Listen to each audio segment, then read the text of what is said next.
A stolen pickup barrels through the doors here at the Imagine Theater in Canton. What were they after, and what did they end up getting away with? And breaking news from Germany, where 2 people are killed in a shooting near a synagogue on Yom Kippur, the high holy day of atonement in the Jewish faith.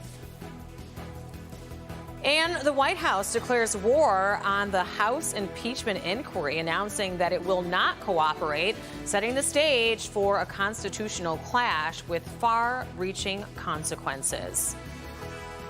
Local 4 News starts now with a breaking news alert.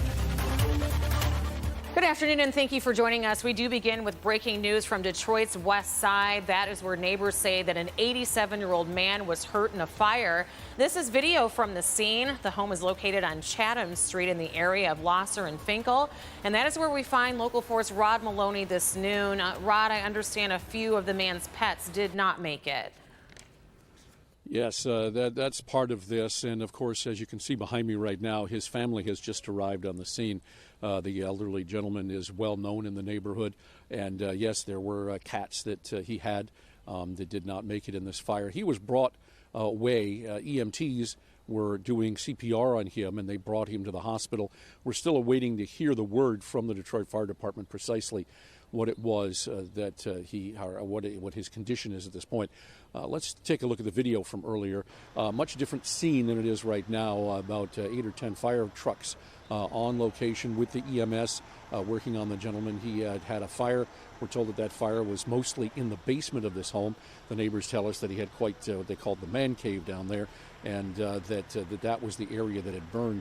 But they're uncertain precisely what might have caused this fire. That is the EMS taking the elderly gentleman away. We talked to one of his neighbors, Mr. Taylor, talking about his neighbor, and had high praise for him and was deeply saddened by the situation this morning. And the whole neighborhood knows Don, because Don goes for a walk. He walks the neighborhood. He used to have little dogs. Now he has little cats. Yeah. I mean, lots of cats. And by that, what they're saying is that the neighbors knew that every morning you could tell time by him. About 7 in the morning, he'd be walking in the neighborhood, and he would have cats with him. He'd have a stick and be walking with cats in tow. Highly unusual scene. He was a well-known, beloved character in the neighborhood, and they're still waiting to find out his condition at this point. We're waiting to hear from Detroit Fire Department, and when we have the update, we'll certainly bring it to you. Reporting live on Detroit's West Side, Rod Maloney, Local 4. Well, we are certainly hoping for the best as he recovers. Rod, thank you. We have now learned the names of a mother and daughter killed in a Detroit apartment fire overnight. 40-year-old Star Milligan and her 4-year-old daughter, Mila Milligan, were killed last night in this apartment fire. The fire happened on Detroit's West Side on Bray Street near West Chicago. The woman's husband and her 7-year-old son are also in the hospital being treated for smoke inhalation. The cause of that fire is still under investigation. And we are learning of a very shocking story this noon. Charges are now being placed against a 16-year-old girl. April McKing is charged with stabbing her newborn baby to death and then trying to hide the body. Jason Colthorpe is following this very disturbing story for us live from the Lincoln Hall of Justice. And Jason, she is being charged as an adult in this case, I understand, despite just being 16. Yes, she's 16, an adult designated juvenile, Rhonda, which means the judge can sentence her either as an adult or a juvenile if she's found guilty. Now, the prosecutor did release her name, but we want to be careful not to use it because she's 16, and we're not going to show you her picture either.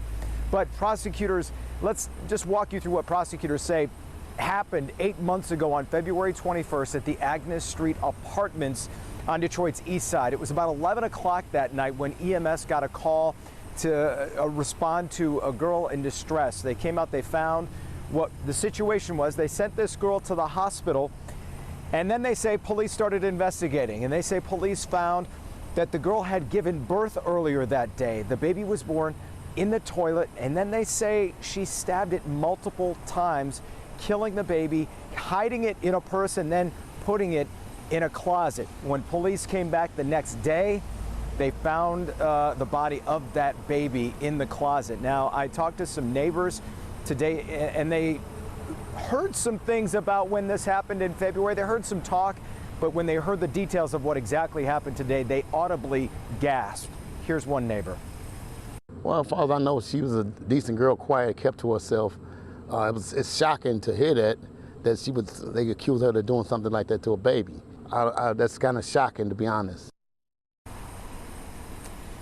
Yeah, and he went on to say this family is a good family. They seem like very good people, and the young lady was a fine young lady. So they're kind of shocked. They want to hear, I think the neighbors are very curious to know what the circumstances about this is, and we'll find that out when she is back in court on October 25th. Rhonda?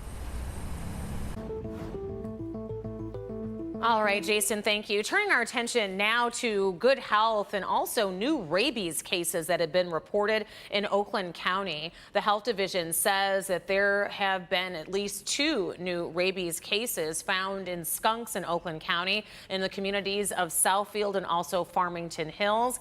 This adds to previous cases found this year in 4 bats and 8 skunks. The Oakland County Health Division advises you to stay away from wild animals to protect yourself against rabies.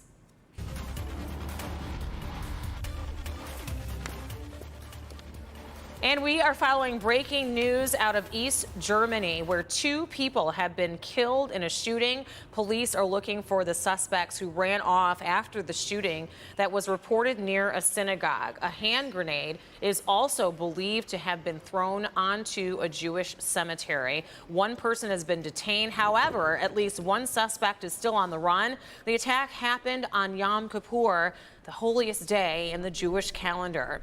The German public prosecutor's office will not yet comment on any possible terrorism links. And also breaking internationally this noon, Turkey is launching a military operation today against Kurdish fighters in northeastern Syria after U.S. forces withdrew from the area. We have been monitoring the situation there in the Turkey-Syrian border. NATO's Secretary General. Yeah, that widely anticipated Turkish assault on northern Syria has begun. And we've already seen the Turks launching airstrikes into northeastern Syria against presumably mostly Kurdish Syrian Democratic Forces targets there. Now, the Syrian Democratic Forces are U.S. allies, just like the Turks. So what we're seeing are 2 battle-hardened U.S. allies fighting it out on territory that until now was relatively peaceful by the standards of the Syrians.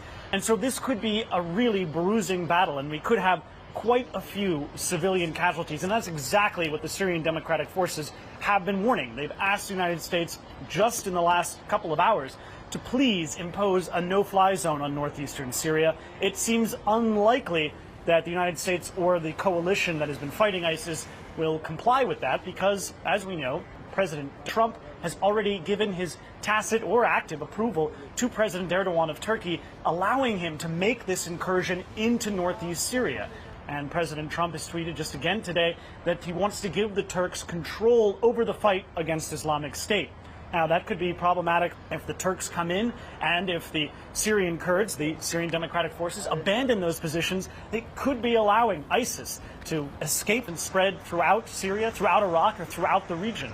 So to say that this is just a Syria problem or just a Middle East problem is really to sell this very short. This will have knock-on effects throughout the entire region and possibly throughout the world. Matt Bradley, NBC News, Erbil, Northern Iraq. Very troubling. Thank you for that update. Meanwhile, here at home, the Imagine Theater in Canton is now back open, but that after a smash and grab during the overnight hours around 3 o'clock in the morning. A stolen pickup truck, I should say, rammed right through the front glass doors of the Imagine Theater there in Canton, and it was all an attempt to grab the ATM. Take a look at the video from the scene. Nick Monticelli reports there was so much of it that the theater could not open in time in terms of all the glass debris until this noon.